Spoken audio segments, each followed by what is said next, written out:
Hey guys, welcome back to another video. So in today's video, I'm going to be showing you guys some tips and tricks on how to get better at 1v1.lol competitive. If you guys enjoyed today's video, don't forget to hit the like and sub button. Here's today's YouTube comment shout out. Let's go ahead and get into it.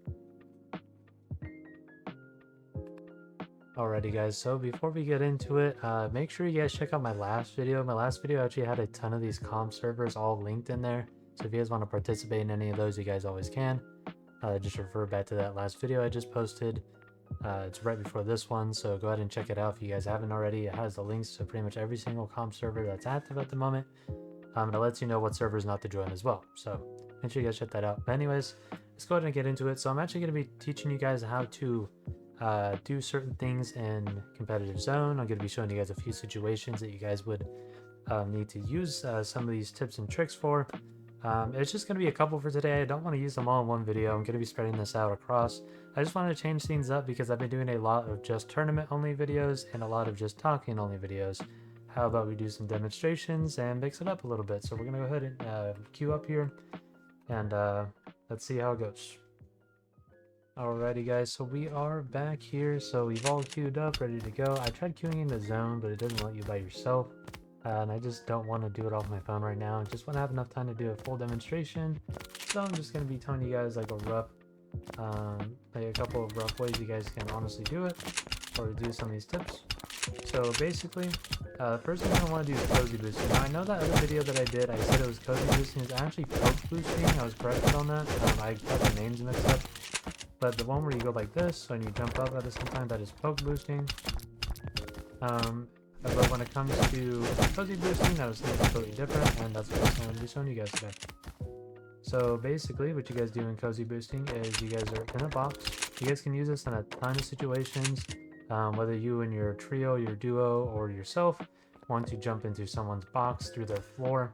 You're going to want to make a box like this so you're all nice and covered. Then you're going to want to edit this cone and go ahead and jump up, and it should phase you right on through. Now I will show you guys again, but with a box above, just to show you guys that it does work.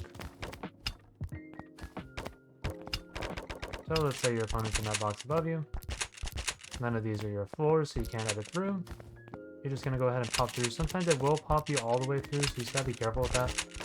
But 9 times out of 10 you will go through, especially when they have nothing in the box like a cone or a stair. You should just pop right through and you shouldn't go any higher. That's the usual situation. Obviously, if there's something in that box, you don't want to usually do a cozy boost. Since you're just going to cozy boost straight in, you have a chance of getting stuck in a stair, getting stuck in a cone.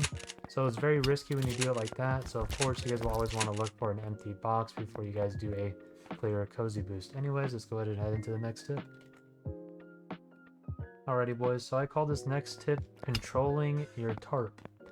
So a lot of players will tarp forever and ever and ever and never cover their backside at all. You need to cover your backside, whether you need to stop and do this every once in a while, or whether or not if you're on a team and you have someone in the back of your tarp who's doing all the fragging and shooting, then you need to go ahead and block everything off, or have them block it off at least, and having them watch your back.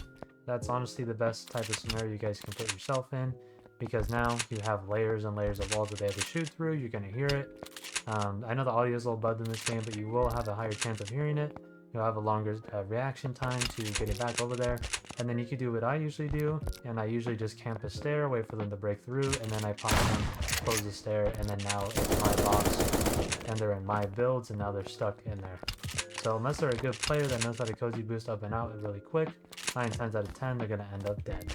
Anyways, let's go on and head into the next.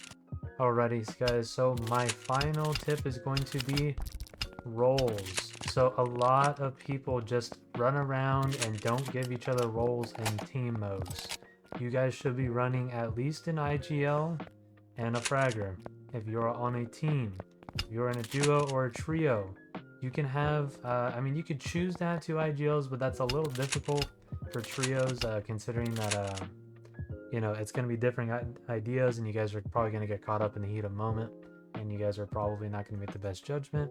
So you probably should just have 1 IGL, and then focusing on 2 fraggers, maybe even having one of those fraggers be your tarper while they listen to the IGL who's telling them where to go.